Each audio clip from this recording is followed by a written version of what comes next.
Mesdames et messieurs, bienvenue au Pavillon de l'Arsenal. On est très heureux de vous accueillir ce soir pour cette conférence.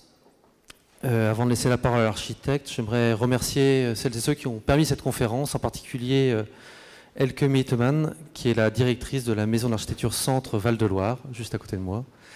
Et puis évidemment le soutien de la société Equiton, qui a permis l'organisation, la faisabilité et la venue de Kengokuma. Très bonne soirée à tous. Je laisse Elke Mittemann qui veut dire un petit mot avant de passer par le Kengokuma. Merci beaucoup, Alexandre.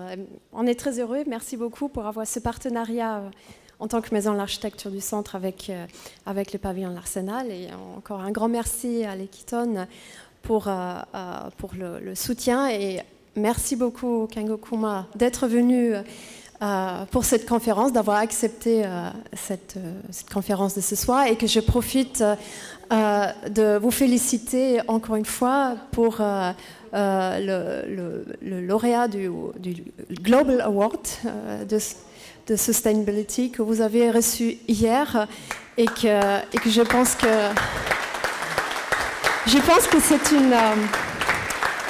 c'est une très belle transition pour introduire maintenant le travail et notamment le projet Nest We Grow. Merci d'être venu. Merci. Je vais vous parler de pas mal de mes projets aujourd'hui, mais ce que je voudrais que vous compreniez avant de les voir, c'est que le fil conducteur de tous ces projets, c'est que l'architecture, c'est un ensemble de petites unités. C'est de remettre ensemble des petites unités. Je crois que ces petites unités, en fait, sont en circulation permanente dans l'univers et que dans ces petites unités, on peut aussi considérer que les hommes et que les éléments, que tout ceci participe de la circulation dans l'univers. Et en fait, cette pensée est très proche, ce qui articule mon œuvre, c'est très proche de la pensée du philosophe Bruno Latour, que vous connaissez peut-être, qui a créé, qui travaille dans le cadre de ce qu'il appelle le ANT, A-N-T, qui est le Actors Network Survey, et qui démontre que l'univers est fait de particules qui circulent sans cesse, et que dans ces particules, il y a les agents, c'est les agents actors ou les agents, qui sont soit les êtres humains, soit les animaux, soit la nature, soit les petites unités de l'architecture. Et tous ces petits éléments, dont sont les hommes et les animaux, font partie, circulent. Et donc, ma pensée avec ces petites unités, l'architecture rentre dans cette circulation. Et j'ai été renforcée, j'avais déjà cette approche, l'architecture est une composition, une réunion de petites unités, et j'ai été renforcée dans cette approche à la suite du grand tremblement de terre qui a eu lieu il y a 5 ans dans le nord-est du Japon. Et dans la mesure où j'avais fait, voilà, vous avez vu une vue de Ishinomaki. Ishinomaki est à proximité de la centrale de Fukushima, et c'est là où j'avais fait un bâtiment, et je suis allée voir dans quel état était ce bâtiment. J'y suis allée 2 semaines après le tsunami, tremblement de terre et la catastrophe nucléaire, c'est-à-dire 2 semaines après le 11 mars. Et ce qui m'a frappé quand je suis allée à Ishinomaki 2 semaines après la catastrophe, c'est que vous voyez très bien qu'en haut de la colline, il y a des petites maisons qui ont très bien résisté. Ce sont des maisons de bois qui ont été construites peut-être il y a 50, 60 ans. Elles ont très très bien résisté. Alors que les gens du XXe siècle qui s'étaient persuadés que le béton était très résistant, pouvait résister à tout, ils ont construit sans hésiter des bâtiments à proximité de la mer, et tout ça a été balayé, démoli, déconstruit. Et donc la sagesse des anciens qui connaissaient qui avaient peur de la nature, qui connaissaient la force de la nature, ont trouvé des bâtiments qui s'adaptaient à toutes les catastrophes et qui pouvaient résister. Et vous voyez, c'est pour ça qu'ils faisaient des maisons de bois qui résistaient très bien. Et vous voyez que ces maisons de bois se fondaient dans la nature, les bois, la forêt. Et vous voyez que tout cela constitue un ensemble où les petites unités circulent et savent résister à ce moment-là à toutes les pires catastrophes. Je vais vous montrer maintenant le bâtiment que j'avais construit pour Ishinomaki, pour cette ville, qui a résisté au tremblement de terre et au tsunami. Je l'ai construit sur le bord de ce canal, et j'ai fait exprès que l'on ne puisse pas le voir, donc je ne peux pas c'est difficile, il faudrait que je vous montre. J'ai fait un maximum d'efforts pour qu'il ne soit pas visible, Je voulais faire un bâtiment qui ne se voyait pas, qui n'était pas quelque chose qui allait s'affirmer contre la nature. C'est plutôt quelque chose qui allait se fondre dans la nature et qui allait se fondre dans le courant de la nature. Donc le bâtiment à droite qui est en béton a été balayé par le tsunami, alors que le bâtiment que j'avais fait était fait pour se fondre dans la nature, et c'est pour ça que, s'étant bien fondu dans la nature, il n'a pas été détruit, il a survécu, il a résisté. À proximité de Fukushima, il y avait aussi un autre de mes bâtiments que j'avais réalisé, c'était le musée de Hiroshige. J'aime beaucoup Hiroshige parce que pour moi, il m'a donné beaucoup d'inspiration. C'est un auteur d'estampes japonaises. Et la particularité des estampes japonaises, c'est que l'on fait, vous savez que c'est des superpositions de couches de couleurs et de gravures, mais il représente la pluie avec la chute d'eau verticale et le bois qui est une construction humaine. Donc la nature est une représentation, une fabrication, une réalisation humaine. Et en Occident, on sépare ce qui représente la nature de ce qui a été l'œuvre de l'homme. Et dans les estampes japonaises, au contraire, c'est une fusion entre les éléments naturels et les éléments artificiels qui sont du fait de l'homme. Le pont en particulier. C'est encore un exemple de Hiroshige, la nature et l'homme. Donc vous voyez ici, c'est une reproduction d'une estampe de Hiroshige par Van Gogh, et vous apercevez que même s'il il l'a revendiqué comme une copie de Hiroshige, vous apercevez qu'il n'a pas réussi à rendre cette fusion de la nature et de l'artificiel, c'est-à-dire la fabrication de l'homme. Et là, c'est une représentation d'une œuvre de Frank Lloyd Wright. Et vous voyez que Wright disait lui-même aussi qu'il était très impressionné par Hiroshige et qu'il a essayé de reproduire cette fusion de la nature avec l'architecture qu'il a vue dans Van Gogh, qu'il a vue dans Hiroshige. Ça, c'est le musée de Hiroshige réalisé par M. Kuma. Donc vous voyez que, quand vous allez voir le musée, vous verrez que c'est des petites unités qui ont été assemblées ensemble, et non seulement elles sont assemblées ensemble, mais elles sont réalisées dans un bois qui a été prélevé dans la forêt contre laquelle le musée est adossé. Et ce n'est pas seulement le bois que j'ai récolté localement, c'est aussi les pierres, quand j'ai utilisé de la pierre, ou le papier qui était vraiment local. Donc là, je reviens à cet inspirateur, à M. Latour, qui parle des acteurs. Les acteurs, en fait, tous les acteurs qui participent à la réalisation de cet objet architectural, tous les acteurs venant du village, des alentours, circulent très naturellement dans cet ensemble, dans ce lieu. Alors le bambou est un matériau très difficile à utiliser parce qu'il se casse facilement ou il éclate. Et pour le consolider, j'ai trouvé un système où on coule du béton à l'intérieur du bambou en creusant les nœuds et en faisant couler du béton. Ensuite, entraîné par le bambou, j'ai relevé un défi d'aller construire un pavillon en Chine, à côté de la Grande Muraille de Chine, et un pavillon entièrement en bambou. J'ai voulu faire comme pour la Grande Muraille de Chine, qui a respecté au maximum la topographie des lieux, la topographie locale.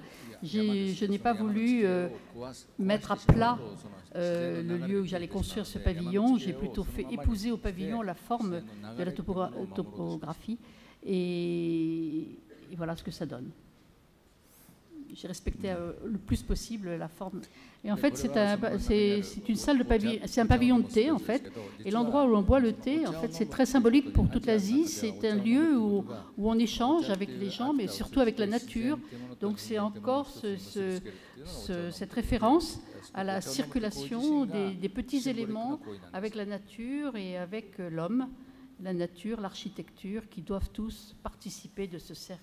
De cette circulation.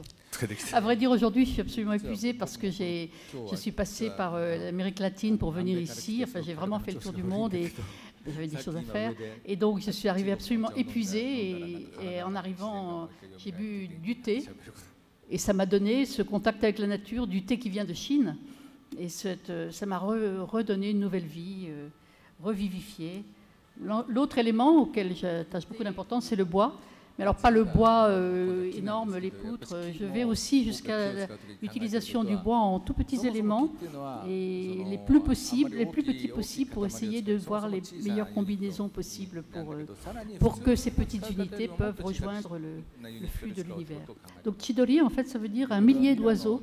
Et c'est un jeu d'enfants au Japon et c'est reproduit avec des assemblages de petits morceaux de bois, enfin des jeux de construction, qui est très pratiqué au Japon. Et c'est un bâtiment que j'ai construit à Milan et qui est en utilisant ce principe de base du jeu des enfants avec des constructions, tout petits morceaux de bois.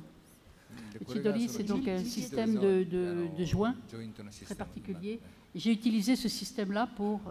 voilà, il est montré. C'est un bâtiment, c'est un édifice qui s'approche de mon idéal, c'est-à-dire on n'utilise ni clous, ni colle, ni aucun, c'est uniquement une question d'assemblage de petits éléments. Et voilà ce que ça peut donner, une grande structure. Donc en fait c'est un système, c'est un jeu d'assemblage pour les enfants, donc les enfants adorent venir et puis ils peuvent même en rajouter s'ils veulent, c'est très démocratique. Avec ce système d'assemblage particulier, j'ai fait un musée de 10 mètres de haut. Je n'ai absolument pas utilisé de grandes poutres, de grandes pièces de bois, uniquement avec ces petits systèmes de petits assemblages de 6 cm sur 6 cm, avec la découpe qui permet d'assembler sans clous, sans colle, et voilà ce que l'on peut réaliser avec ce système. Alors j'ai un peu agrandi ce principe pour en faire un pont. Voilà, c'est un pont de bois. Normalement, quand on fait un pont en bois, on utilise des poutres de 1 mètre ou 2 mètres de long. Mais dans le village où on devait construire ce pont, il n'y avait pas d'usine qui permettait de construire les poutres appropriées de 1 mètre ou 2 mètres. Et le maximum qu'ils pouvaient faire, c'était des poutres de 30 cm de longueur, pas plus. Oui, des épaisseurs de 30 cm. Et je me suis bien entendu avec les gens du village qui étaient absolument enchantés que j'ai respecté, que j'ai utilisé du bois local et que j'ai travaillé avec une usine du lieu et j'y allais tous les ans et ils m'ont demandé à ce moment-là de faire un marché qui est une espèce de marché boutique dans le même village avec le même principe. Et en fait, c'est un village qui s'enorgueillait du fait qu'il était sur une route très passante au Moyen-Âge et ils avaient 60 petits pavillons de thé comme ça, où ils offraient du thé aux voyageurs, aux pèlerins, aux voyageurs qui passaient par là. Et il reste encore pas mal de ces pavillons de thé avec des toits de chaume. Et c'est leur fierté, c'est la fierté des gens du village. Et là, c'est un hôtel qui est fait en utilisant du chaume. Ça aussi, c'est des petites unités, parce que vous voyez que si une unité pourrit ou s'abîme ou est détériorée, on peut très bien les substituer, les remplacer. Et c'est ce principe toujours de la petite unité échangeable qui permet le flux, la circulation. Après, on a eu un autre client qui était un client un peu différent des clients que nous avions. C'est un grand client américain dont vous avez vu le nom là tout à l'heure. Et il m'a passé une commande et j'ai fait sa commande avec les petites unités. Toujours. Ça, c'est pas un bâtiment que j'ai fait. Hein. C'est le sanctuaire à proximité duquel j'ai fait le café Starbucks. En fait, le Starbucks, c'est dans l'allée qui mène au sanctuaire et c'est une allée très fréquentée. Et donc, je leur ai fait un café en leur disant que ce sera avec des petites unités. Alors ça, c'est pas du interior design, ce n'est pas non plus une décoration, c'est vraiment ce qui soutient le bâtiment. C'est fait avec des petites unités. Je crois que vous voyez que ces petites unités qui coulent comme ça, qui coulent, représentent le monde. Donc ça, c'est une boutique de gâteaux à Tokyo. Et au lieu d'utiliser les petits éléments de façon horizontale, je les ai mis cette fois-ci verticaux. Donc tous ces éléments sont toujours la coupe de 6 cm sur 6 cm et ils sont utilisés, enfin ils s'imbriquent les uns dans les autres et je n'utilise jamais ni colle, ni clous. Et c'est leur imbrication qui les fait tenir ensemble et qui soutient l'escalier. C'est de l'assemblage du diable ou l'assemblage démoniaque, on appelle ça en japonais, Jigokukumi. Et c'est parce qu'une fois qu'ils sont assemblés, on ne peut plus les détacher. C'est un système d'assemblage. Donc cet assemblage démoniaque, je l'ai apporté à Paris. C'était dans le pavillon, dans les Tuileries l'année dernière. Ça s'appelle yure. C'est peut-être à cause de l'utilisation de ces petits éléments que le tremblement est possible. Si on utilisait des grandes poutres, ça ne marcherait pas. Donc une chapelle de mousse et de birch, c'est shirakaba. Peuplier. Non, shirakaba. Bouleau. Alors là, c'est la fameuse chapelle, c'est le chemin d'arrivée à la chapelle. Donc vous voyez les bouleaux et puis la décoration, là, les chœurs, c'est l'artiste qui a réalisé la station du Palais Royal, je ne sais pas son nom. C'est le même artiste français qui a fait ces chœurs. Vous voyez sur le plan que la topographie, enfin dans le plan de la chapelle est tenue. La chapelle est construite au milieu d'un bois de bouleaux. Les bouleaux servent de délimitation des murs. Les murs sont en verre, ils sont coulissants. Et donc, la chapelle peut être entièrement ouverte sur l'extérieur ou fermée en fonction du temps. Et on ne sait pas ce qui est dedans et ce qui est dehors. Donc, vous voyez qu'à cause de l'existence de ce verre invisible, finalement, les gens qui viennent dans cette chapelle ne savent plus s'ils sont dans la nature ou s'ils sont dans un espace artificiel construit. Et il n'y a pas de séparation. Donc c'est toujours ces fameux éléments qui circulent, l'homme. Donc un autre exemple de cette recherche de la construction par petites unités, c'est dans le centre de Tokyo, à Asakusa. C'est un temple très connu. Donc voilà, ça c'est le plan du temple. Le temple est tout au fond de cette allée. C'est une allée commerçante qui mène au temple. Les marchands du temple, c'est pas seulement dans d'autres pays. Voilà, au Japon aussi. Donc vous entrez par là. Et puis là, tous ces petits toits que vous voyez, c'est des petites boutiques dans lesquelles on vend des souvenirs parce que ce temple est le temple le plus fréquenté de Tokyo. Et il y a des visiteurs de tout le Japon qui s'y pressent depuis l'époque de Edo, c'est-à-dire depuis le XVIIIe siècle. Et moi, personnellement, j'adorais, quand j'étais petit, venir dans ce quartier, fureter dans les petites boutiques. Les petites boutiques, vous voyez, c'est tout ça, c'est des petites boutiques minuscules. Et c'est un peu ça que je recherche, revenir le plus possible à des unités de taille humaine. Donc voilà, la question, c'était de faire un centre de tourisme pour les touristes qui venaient, d'information pour les touristes qui venaient visiter ce temple. Et le bâtiment devait avoir au maximum 40 mètres. Et au lieu de faire un grand bâtiment de 40 mètres en béton, j'ai voulu faire une superposition de petites maisons qui se superposaient les unes sur les autres pour arriver à cette hauteur de 40 mètres. Voilà, ça c'est la réalisation. Et de tout en haut, on a une très belle vue. Voilà, et tout le revêtement extérieur, c'est du bois, là, et du bois et du verre. Et donc, à l'intérieur, vous voyez, les plafonds sont en bois, en poutre de bois. Donc, on a vraiment la sensation d'être dans un élément très naturel, un environnement naturel. Là, c'est l'hôtel de ville d'une petite ville de province. Et vous savez très bien, les hôtels de ville, souvent, c'est imposant, c'est grand. Mais là, je voulais que ce soit un assemblage de petites unités encore. Et alors, pour indiquer que c'est un endroit dans lequel il faut circuler, j'ai gardé, c'est écrit doma. Doma, ça veut dire la pièce en sol, le sol naturel, c'est-à-dire c'est de la terre. Le doma, ça veut dire en japonais la pièce de terre. C'est-à-dire que vous croyez que les maisons japonaises sont toutes... le sol des maisons japonaises est recouvert de tatami. Eh bien non, il y a les parties en tatami qui sont les parties effectivement d'habitation où on dort, où on reçoit les amis. Mais il y a aussi la doma, qui est très importante dans les maisons traditionnelles. C'est la pièce de sol où le sol est en terre et où on fait les circulations d'une pièce, enfin, d'un univers à l'autre. C'est là aussi où on fait la cuisine et c'est la pièce où on se réunit autour du feu central. C'est plutôt là où on fait la cuisine, qui mène aussi au bain, par exemple. Donc le doma, c'est le cœur de la maison, en fait. Donc dans l'hôtel de ville, j'ai tenu à garder cette doma, cette pièce de terre, enfin pièce au sol de terre, en terre. Et comme j'ai fait un assemblage avec pas mal de bois aussi, finalement les gens d'habitude ne vont pas très fréquemment à l'hôtel de ville, sauf s'ils ont des bonnes raisons d'y aller.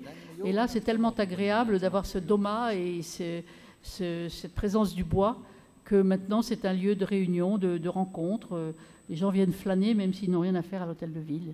Et la population de cette ville, finalement, c'est 250 000 habitants, mais finalement, c'est un lieu tellement agréable que il y a plus de 1 200 000 personnes qui viennent chaque année visiter, se promener.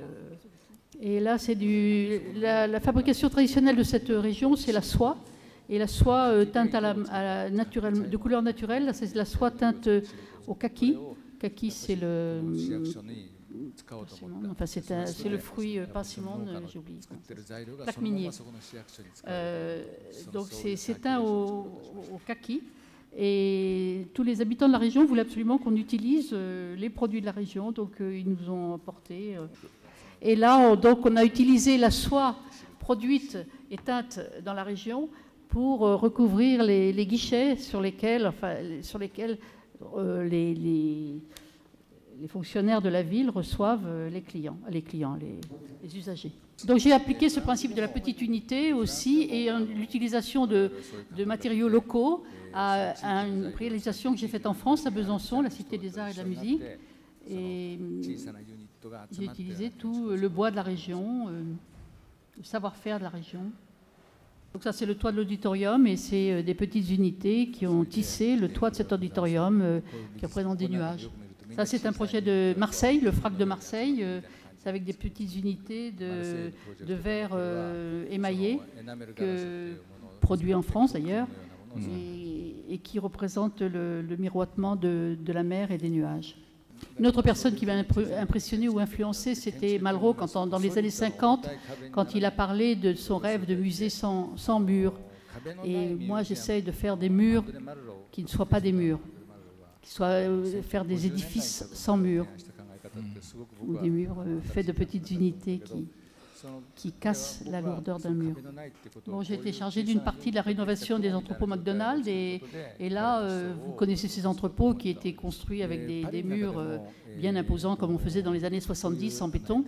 Et là, j'ai voulu refaçonner cet espace avec des murs légers et des petites unités. Et là, je faisais avec des panneaux Eternit. Je salue les gens d'Eternit qui sont ici ce soir. Et avec des panneaux d'Eternit, cela permet d'alléger les murs que je dois faire. Là, j'ai utilisé, par contre, comme c'était à Paris, un hommage à Paris, aux toits de Paris, les toits de Paris en zinc. J'ai utilisé les structures verticales en zinc. Et puis, sous le toit, les avancées là, c'est en bois. Voilà, j'essaye le plus possible d'utiliser des matériaux qui sont utilisés soit dans la région, soit dans la ville en question. Une sorte d'hommage. Alors là, vous allez avoir un scoop, puisque c'est le futur stade olympique de Tokyo, qui est en cours de dessin en ce moment. Et ce sur quoi nous travaillons, c'est bien sûr que l'espace doit être grand, puisque c'est un stade olympique, mais nous essayons de travailler le plus possible pour pouvoir faire un assemblage de petites unités. Nous sommes en train de travailler sur le design. Donc il y aura 50% du matériau qui sera utilisé pour la réalisation de ce stade, ce sera du bois. Et nous voulons utiliser le bois qui sera le moins cher à se procurer, c'est du bois de 10 cm de large et 3 cm d'épaisseur. Et nous allons utiliser ces éléments de bois. Alors le Japon, comme vous le savez, est un pays qui est très boisé, puisqu'il y a presque 70% de la surface du Japon sont des forêts primitives et primaires. Et donc il y a plein de Japonais, du Japon entier qui viennent me voir et qui disent « Je vous en supplie, utilisez du bois de mon jardin, utilisez du bois de chez nous. » Et en fait, ce sera un assemblage de bois de toutes les régions, de tous les arrière-cours du Japon. J'essayerai de satisfaire le plus possible de ces demandes. Donc la taille est importante, le bois est important parce que je me suis inspirée de cette pagode très ancienne qui date du 7e siècle et qui est toujours, qui a bon pied, bon oeil, qui est à Nara. Et qui, en fait, pourquoi elle a tenu aussi longtemps, c'est qu'en fait, bon, il y a des toits superposés, comme dans toutes les pagodes, mais le toit d'en dessous est protégé partiellement par le toit du dessus. Et puis, quand il y a un élément qui est pourri, ou on peut toujours le changer. Donc, c'est un peu ce principe que je veux utiliser pour le stade national. Là, c'est un autre élément que j'aime bien utiliser. J'ai voulu essayer de voir comment on pouvait faire pour faire un bâtiment en tuiles. C'est en Chine et voilà. c'est des tuiles de toit. Enfin, pourquoi j'étais attirée par les tuiles, c'est quand j'étais en Chine, parce qu'au Japon, les tuiles n'ont aucun intérêt, elles sont faites à la machine, elles sont faites en usine, elles ont toutes les mêmes couleurs, les mêmes tailles, et elles sont... Parce qu'en Chine, elles sont encore faites à la main, elles sont cuites une par une, elles sont cuites comme des poteries, et il y a une grande variété de nuances, de formes, de différences, et c'est pour cela que j'ai été très attirée d'utiliser. Celle du Japon ne m'intéresse pas, mais celle de Chine, c'est très intéressant. C'est des petites unités qui restent petites unités, même quand elles sont dans un grand ensemble. Et puis de même pour ce cheminement, là, c'est en bois, mais le bois est fait de différentes origines. Et c'est cette richesse de variété qui me plaisait, et j'aime beaucoup ça. Alors on revient en Europe, et c'est à Grenade. Et c'est l'Opéra de Grenade. En fait, c'est un projet que j'ai remporté la compétition, le concours en 2008. Mais comme l'Espagne ne va pas très bien, le projet n'avance pas très vite. Mais voilà, c'était le projet qui a gagné le concours. Alors là, c'est par exemple... Grenade est une ville marquée par l'architecture arabe. Et l'architecture arabe est très, à la fois géométrique, mais avec une grande souplesse. Ce n'est pas basé sur l'angle droit. C'est un angle à géométrie variable, et c'est ce que j'aime beaucoup, c'est la souplesse de cet aspect géométrique de l'architecture arabe. En fait, j'ai voulu essayer de refaire les alvéoles d'une grenade, et c'est une salle qui doit accueillir 1500 spectateurs, et je fais des alvéoles qui regroupent 50 spectateurs pour qu'ils aient un sentiment de proximité, de chaleur humaine, plutôt que d'être dans une immense salle avec 1500 personnes. C'est la même pensée qui m'a animée quand j'ai fait le projet de la station de métro, du futur métro circulaire autour de Paris, à Saint-Denis-Pleyel. Donc j'ai construit une espèce de colline dans laquelle il y a le flux humain qui va pouvoir monter, descendre, un peu comme un flux naturel d'eau. Et j'ai fait cette colline, voilà, c'est ça qui m'a inspirée. La nature avec des petites unités qui sont marquées par ces extérieurs en bois. Donc c'est une circulation, là, il y a verticale dans la station de métro à Saint-Denis. Alors qu'un autre projet parisien, enfin à côté de Paris, à Boulogne-Billancourt, c'est le musée Albert Kahn, et ça, c'est les petites particules circulation horizontale. Alors le musée Albert Kahn est caractérisé par il y a un jardin japonais, et c'est aussi une espèce d'intégration du bâtiment dans le jardin japonais. Ça, c'est un projet à Chamonix. C'est un siège social d'une entreprise, des bureaux de la société Blue Ice. Ça, c'est en Écosse, une succursale du musée Albert et Victoria de Londres, mais qui est en Écosse. Bon, l'aspect est assez rébarbatif. Celui de Londres est assez rébarbatif. C'est vraiment l'imposition. Le pays dominant, c'est très imposant, alors que là, j'ai voulu faire fondre le musée dans l'environnement local écossais. À proximité du musée, il y a les falaises écossaises qui sont faites. Vous voyez, c'est pas un bloc comme une falaise de craie monobloc, c'est plutôt des strates. Et on a vraiment l'impression que c'est des petites unités horizontales qui se sont superposées. Et j'essaye de reproduire cela dans la succursale écossaise de l'Albert et Victoria Museum. Alors il y a des grands projets, je viens de vous parler des grands projets, mais aussi il y a des petits projets qui sont et dans les petits projets, j'aime beaucoup les petits projets parce que tous les détails comptent encore plus. Ça c'était en Italie et c'est de la pierre italienne. C'est la même pierre qui est utilisée dans les Apple Store, mais qu'elle est utilisée de manière solide. Et moi j'utilise cette pierre avec une épaisseur de 1 cm, et de façon à lui rendre une espèce de non seulement légèreté, mais un peu de transparence. Donc j'ai fait la même chose avec de l'aluminium cette fois-ci. Ça, c'est au Japon. C'est un jeu de cartes, comme un jeu de cartes. On peut ajouter, soustraire, on peut continuer la construction. Et c'est très très solide, malgré les apparences. Et grâce à ce système de joints, ça ne bouge pas. Ça, c'est vraiment... c'est les étudiants qui ont réalisé ça. C'est uniquement les étudiants. Donc ça, c'est les étudiants qui sont en train de construire Donc là, on peut faire tout. Là, c'est une cuisine, on peut faire la chambre à coucher, le lit, tout ça avec cette même unité de base. C'est un peu le principe de la cellule humaine qui fait notre corps humain, c'est-à-dire que ces cellules mises ensemble peuvent faire soit un organe vital comme le cœur, soit peuvent faire un poumon, soit peuvent faire... C'est le principe de mise ensemble de cellules. C'est en Italie, ça. Donc ça, c'est la structure qui est faite en tile. Alors là, j'ai fait un nuage qui était fait donc de céramique et de piliers d'acier. Alors en Europe, on utilise beaucoup, enfin on peut utiliser la céramique pour faire des carreaux céramiques, pour faire comme Gaudi a fait, pour la façade. Mais moi, j'utilise le carreau céramique tel quel et réuni par des piliers ou des colonnes en acier. Ça, c'est un pavillon qui est fait par K et K, c'est-à-dire K de Kuma avec Krug, le champagne Krug. Donc, Kuma pour Krug ou Krug avec Kuma.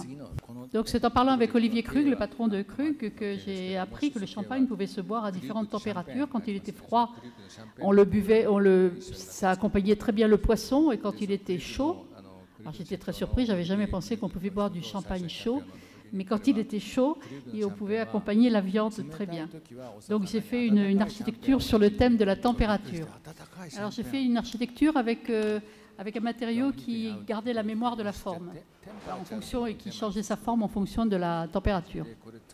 Voilà le pavillon que j'ai réalisé avec ce matériau qui garde la mémoire des formes. Donc ce matériau garde la mémoire de la température aussi, de la forme. Donc quand la température s'élève, il prend cette forme ronde, et quand la température baisse, il s'abaisse et il s'affaisse.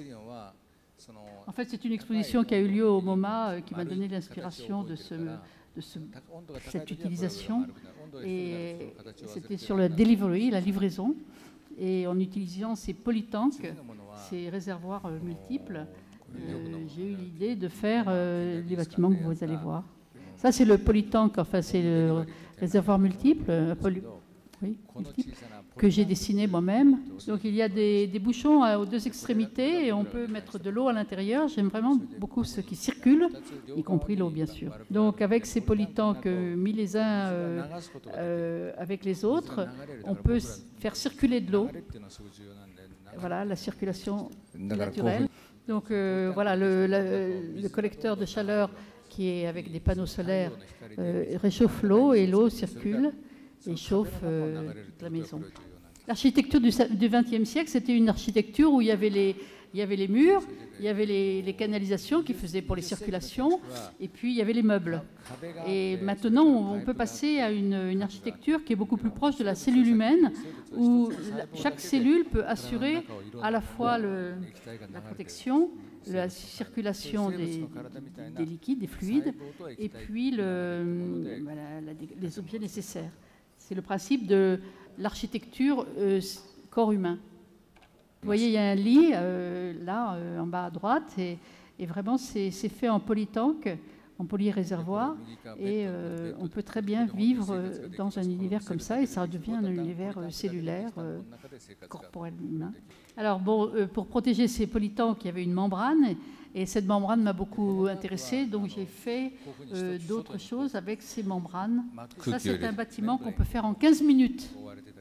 Donc, dans ce bâtiment que l'on réalise en 15 minutes, on peut faire une cérémonie du thé, par exemple.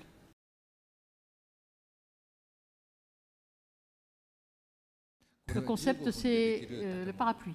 Donc, un parapluie multiplié par 15 personnes qui portent un parapluie peuvent faire des abris temporaires. Par exemple, en ce moment, à Kumamoto, au Japon, vous savez qu'il y a des tremblements de terre et que tout le monde ne veut, personne ne veut rester chez soi, de peur que la maison s'effondre.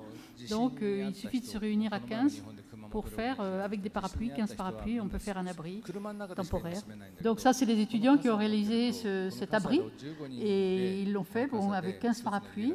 Et avec ça, ils peuvent soit faire des parties, des réceptions, des fêtes, soit éventuellement dormir. 15 personnes peuvent facilement dormir dans cet espace réalisé avec 15 parapluies. En fait, le principe de ce bâtiment, c'est la ten sécurité, c'est-à-dire c'est la tension de ces 15 parapluies. 15 parapluies, 15 personnes peuvent facilement dormir dans cet espace réalisé avec 15 parapluies. En fait, le principe de ce bâtiment, c'est la ten sécurité, c'est-à-dire c'est la tension de ces 15 parapluies. 15 parapluies, 15 personnes peuvent facilement dormir dans cet espace réalisé avec 15 parapluies. En fait, le principe de ce bâtiment, c'est la ten sécurité, c'est-à-dire c'est la tension de ces 15 parapluies. Pareil, vous comprenez comme ça, pleine sécurité, la tension, la sécurité par tension.